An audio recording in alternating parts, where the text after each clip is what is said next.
សូមចុច Subscribe រួចចុចលើសញ្ញាកណ្ដឹងដើម្បីទទួលបានវីដេអូថ្មីៗសូមអរគុណ Channel រឿងព្រេងខ្មែរសូមជូនរឿងវិញ្ញាណប្រមឹកសង្គ្រោះសាច់ញាតិ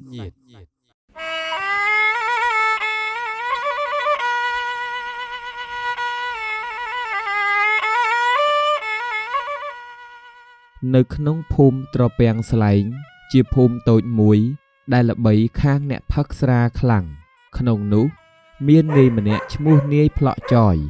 ជាអ្នកផឹកស្រាដ៏ល្បីល្បាញម្នាក់ប្រចាំភូមិនោះជារៀងរាល់យប់នាយផ្លក់ចយតែងតែស្រវឹងជោគជាំដើរច្រៀងរាំរញ៉េរញ៉ៃរហូតដល់អ្នកភូមិគេលែងរាប់រក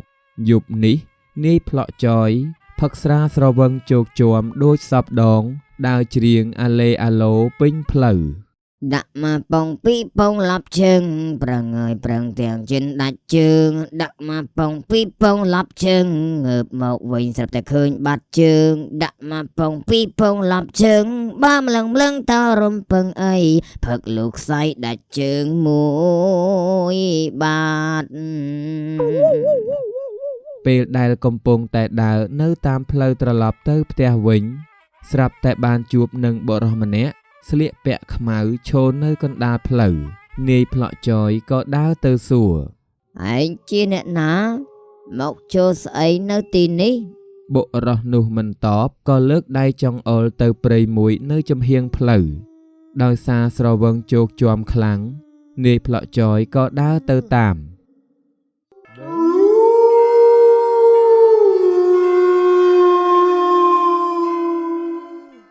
ពេលចូលដល់ព្រៃស្រាប់តែបានឃើញខ្មោចមួយក្រុមកំពុងអង្គុយផឹកស្រាយ៉ាងសប្បាយរីករាយនាយផ្លក់ចយឃើញហើយស្វាងស្រាចេះហើយភ័យស្លន់ស្លោតែនៅធ្វើមាត់រឹងសួរទៅថា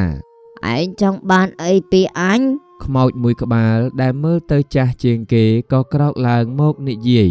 ពួកយើងគឺជាខ្មោចដែលស្លាប់ដោយសារស្រា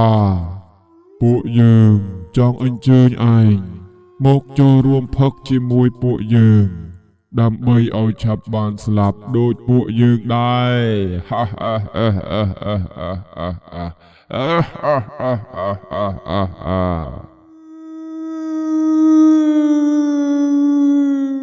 នាយផ្លក់ចយឮដូច្នោះក៏ស្ទុះរត់គេចភ្លាមតែខ្មោចទាំងនោះក៏បានដេញតាមពីក្រោយគេរត់បណ្ដើរស្រែកបណ្ដើររហូតដល់បាត់បង់ស្មារតី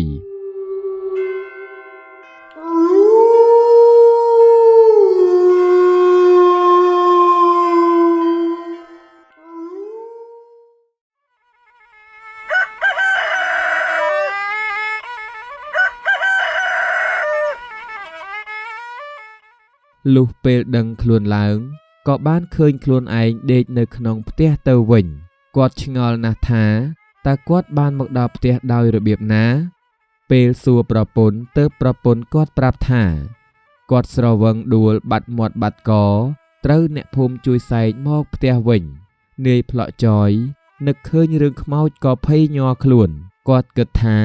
ប្រហែលជាគាត់ស្រវឹងពេកទើបយល់សប្តិបែបនេះតែទោះជាយ៉ាងណាគាត់ក៏លែងហ៊ានផឹកស្រាច្រើនដូចមុនទៀតហើយ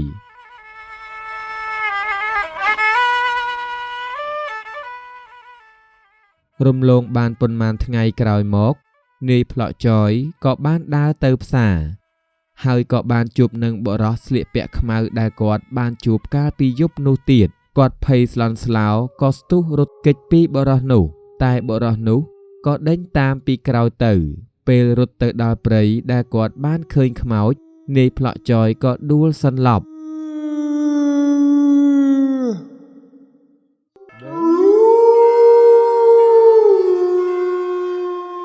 លុះពេលដឹងខ្លួនឡើង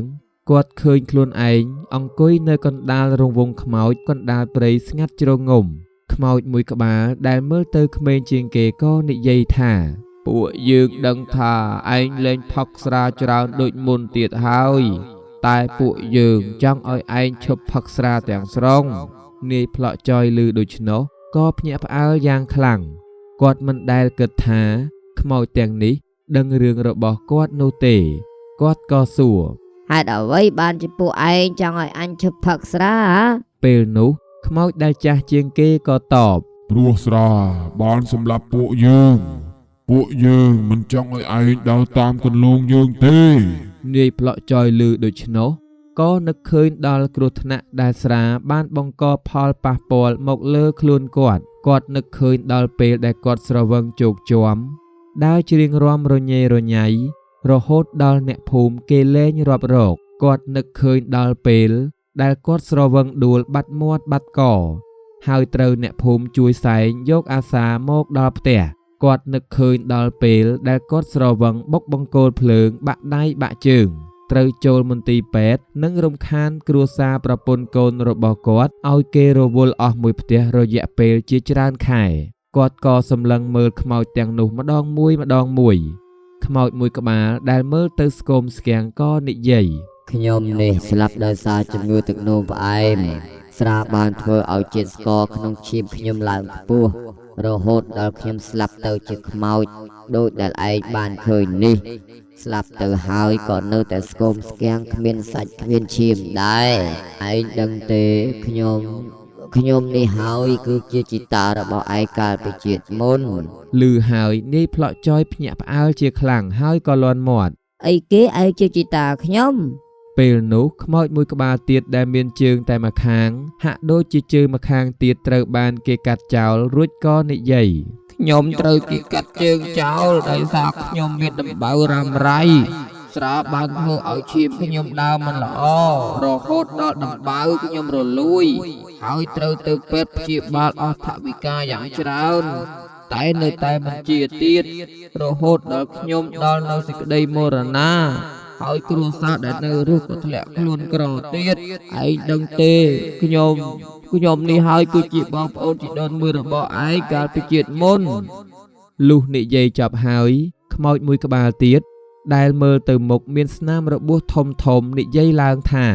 ចំណែកឯខ្ញុំវិញស្លាប់ដោយសារគ្រោះថ្នាក់ចរាចរណ៍ដោយសារខ្ញុំត្រវងហើយបើកឡានលឿនពេករហូតដល់បុកបង្គោលភ្លើងធ្វើឲ្យស្លាប់ទាំងខ្លួននិងអ្នករួបដំណើរជាមួយខ្ញុំទៀតឯងដឹងទេខ្ញុំនេះហើយគឺជាមិត្តភក្តិជិតស្និទ្ធរបស់ឯងកាលពីជាតិមុន ខ្មោចចាស់ជាងគេក៏និយាយឡើង ពួកយើងទាំងអស់គ្នានេះហើយគឺជាសាច់ញាតិនិងជាមនុស្សដែលឯងស្គាល់កាលពីជាតិមុនពួកយើងបានស្លាប់ដោយសារតែស្រាបានបំផ្លាញសុខភាព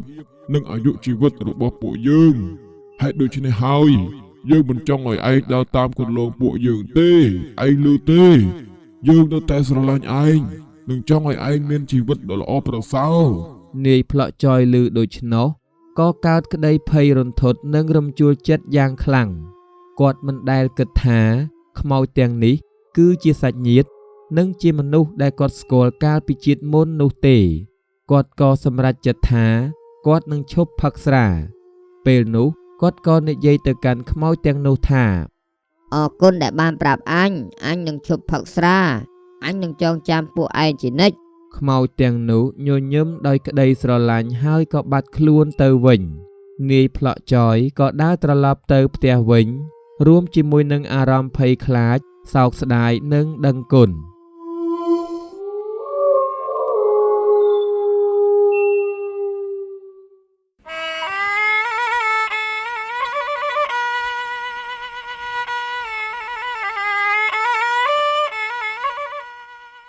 ប៉ុន្មានឆ្នាំក្រោយមក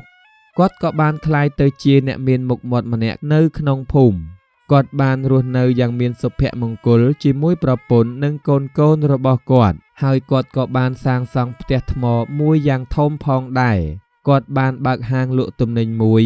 ហើយជួយមនុស្សជាច្រើននៅក្នុងភូមិនោះមិនតែប៉ុណ្ណោះគាត់ក៏បានបង្កើតនៅមូលនិធិមួយដើម្បីជួយអ្នកដែលរងគ្រោះដោយសារស្រាហើយគាត់ក៏បានជួយអ្នកដែលកើតជំងឺដោយសារស្រាព្រមទាំងអ្នកដទៃដែលត្រូវបានពិការដោយសារការកាត់ជើងនិងអ្នករងគ្រោះថ្នាក់ចរាចរណ៍ដោយសារស្រាជាដើមហើយដើម្បីជាការរំលឹកគុណទៅដល់ពពួកខ្មោចគាត់ក៏បានសាងសង់ចេតិយមួយនៅកណ្ដាលភូមិដើម្បីឧទ្ទិសដល់ខ្មោចដែលបានជួយដាស់តឿនគាត់រហូតធ្វើឲ្យគាត់អាចមានថ្ងៃនេះបាន នៅក្នុងថ្ងៃមួយពេលដែលនាយផ្លោះចយកំពុងអង្គុយលេងនៅមុខផ្ទះស្រាប់តែឃើញបុរសស្លៀកពាក់ខ្មៅដើរមកគាត់មានការភ្ញាក់ផ្អើលជាខ្លាំងតែមិនបានភ័យខ្លាចដូចមុននោះទេបុរសនោះញញឹមហើយនិយាយពួកយើងមកលាឯងពួកយើងត្រូវទៅហើយនាយផ្លោះចយក៏សួរទៅថាឯងចង់ទៅណាបុរសនោះក៏តបគឺយើងត្រូវទៅកន្លែងដែលយើងត្រូវទៅកន្លែងដែលយើងអាចសម្រាកបានដោយភាពស្ងប់សុខអរគុណដែលបានជួយអញនឹងចងចាំពួកឯងជានិច្ចអញនឹងរស់នៅធ្វើជាមនុស្សល្អឲ្យបានជាដរាបតទៅដើម្បីជាការតបស្នងដល់ពួកឯងបុរសនោះញញឹមដោយក្តីពេញចិត្តហើយក៏រលាយបាត់ខ្លួនទៅនាយផ្លោះចយក៏អង្គុយមើលបុរសនោះបាត់ខ្លួនដោយមានអារម្មណ៍សោកស្ដាយនិងដឹងគុណយ៉ាងខ្លាំងប៉ុន្មានថ្ងៃក្រោយមកនាយផ្លោះចយក៏បានប្រាប់រឿងខ្មោចដល់ប្រពន្ធនិងកូនរបស់គាត់ពួកគេមិនជឿតែពួកគេក៏សប្បាយចិត្តនៅពេលដែលនាយផ្លោះចយបានឈប់ផឹកស្រានិងជួយដល់មនុស្សជាច្រើននៅក្នុងភូមិហើយគាត់ក៏បានយករឿងខ្មោចនោះទៅប្រាប់ដល់អ្នកភូមិផងដែរក្នុងចំណោមអ្នកភូមិទាំងអស់មានអ្នកភូមិខ្លះក៏ជឿហើយអ្នកភូមិខ្លះក៏មិនជឿនោះទេតែពួកគេក៏សប្បាយចិត្តដែលបានឃើញនាយផ្លោះចយคล้ายទៅជាមនុស្សថ្មីនិងជាគំរូសម្រាប់អ្នកដទៃរឿងរ៉ាវរបស់នាយផ្លោះចយបានคล้ายជារឿងព្រេងនិទានមួយនៅក្នុងភូមិអ្នកភូមិបានយកគំរូតាមគាត់ហើយគេក៏នាំគ្នាឈប់ផឹកស្រាតទៅភូមិត្រពាំងស្លែងក៏បានคล้ายទៅជាភូមិមួយដែលគ្មានអ្នកផឹកស្រាទាល់តែសោះថ្ងៃមួយមានអ្នកទេសចរមួយក្រុមបានមកលេងនៅក្នុងភូមិនេះពួកគេក៏បានសួរអ្នកភូមិអំពីនាយផ្លោះចយហើយអ្នកភូមិក៏បានប្រាប់រឿងរ៉ាវរបស់គាត់ដល់ពួកគេក្រោយពេលបានដឹងរឿងរ៉ាវហើយអ្នកទេសចរក៏មានការភ្ញាក់ផ្អើលហើយក៏សរសើរនាយផ្លោះចយមិនដាច់ពីមាត់មិនត្រឹមតែប៉ុណ្ណោះគេក៏បានសរសេររឿងរ៉ាវរបស់គាត់ទៅចុះផ្សាយនៅក្នុងកាសែតទៀតផងហើយរឿងរ៉ាវនោះក៏បានល្បីសុសសាយទូទាំងប្រទេសមនុស្សជាច្រើនបានយកគំរូតាមគាត់ហើយឈប់ផឹកស្រាក៏បានคล้ายទៅជាគ្រឿងញៀនដែលមនុស្សទូទៅស្អប់ខ្ពើមរីឯនាយផ្លោះចយក៏បានคล้ายទៅជាវីរៈបុរសមួយរូបដែលបានជួយសង្គ្រោះមនុស្សជាច្រើនពីគ្រោះថ្នាក់ដោយសារការទទួលទានស្រាហើយនៅក្នុងភ្នែករបស់អ្នកភូមិទូទៅនាយផ្លោះចយគឺជាមនុស្សម្នាក់ដែលធ្វើឲ្យពិភពលោកកាន់តែប្រសើរឡើងពុកម៉ែបងប្អូនលោកអ្នកទស្សនាជាទីគោរពរាប់អានរឿងវិញ្ញាណប្រមឹកសង្គ្រោះសាច់ញាតិដែលខ្ញុំបានលើកយកមកជម្រាបជូននិងធ្វើជាវីដេអូគំនូរជីវចលជូនពុកម៉ែបងប្អូនមិត្តអ្នកទស្សនាបានទស្សនានៅក្នុងពេលនេះក៏បានដល់ទីបញ្ចប់ទៅហើយយ៉ាងណាដែរក្រោយពីលោកអ្នកបានទស្សនានៅក្នុងសាច់រឿងមួយនេះសង្ឃឹមថាលោកអ្នកនឹងចូលចិត្តហើយគាំទ្រឲ្យខ្ញុំបាទផលិតមាតិកាសាច់រឿងប្រភេទនេះបន្តទៀតជាចុងក្រោយក៏សូមខន្តីអធ្យាស្រ័យប្រសិនបើការធ្វើគំនូរជីវចលក៏ដូចជាការតែងនិពន្ធនៅក្នុងសាច់រឿងមួយនេះនៅមានចំណុចខ្វះខាតពុំទាន់បានល្អឬនៅមានកន្លែងឆ្គងនៅឡើយប្រសិនបើលោកអ្នកដែលជាអ្នកទស្សនាថ្មីហើយចង់ទទួលបាននៅវីដេអូមាតិកាគំនូរជីវចលបែបនេះជាបន្តទៀតលោកអ្នកអាចចុចទៅលើពាក្យថា Subscribe ឬចុចទៅលើសញ្ញាកណ្ដឹងដើម្បីទទួលបាននៅវីដេអូថ្មីៗនៅពេលដែលខ្ញុំបាទផុសទៅជាបន្តបន្ទាប់សូមគោរពជូនពរពុកម៉ែបងប្អូនមិត្តអ្នកទស្សនាទាំងមិត្តអ្នកទស្សនាថ្មីនិងមិត្តអ្នកទស្សនាចាស់ដែលតែងតែនិយមគាំទ្ររាល់ការផលិតមាតិការបស់ Channel រឿងព្រេងខ្មែរសូមសំប្រកបតែទៅនឹងសេចក្តីសុខសេចក្តីចម្រើនរកទទួលទានមានបានគ្រប់ក្រុមគ្រួសាររាល់ការធ្វើដំណើរទៅកាន់ទីជិតក្តីឆ្ងាយក្តីសូមសំប្រកបតែទៅនឹងសុខសុវត្ថិភាពទាំងពេលទៅនិងពេលត្រឡប់មកវិញកុំបីខាននៅក្នុងពេលនេះខ្ញុំបាទសូមអរគុណនិងសូមគោរពលា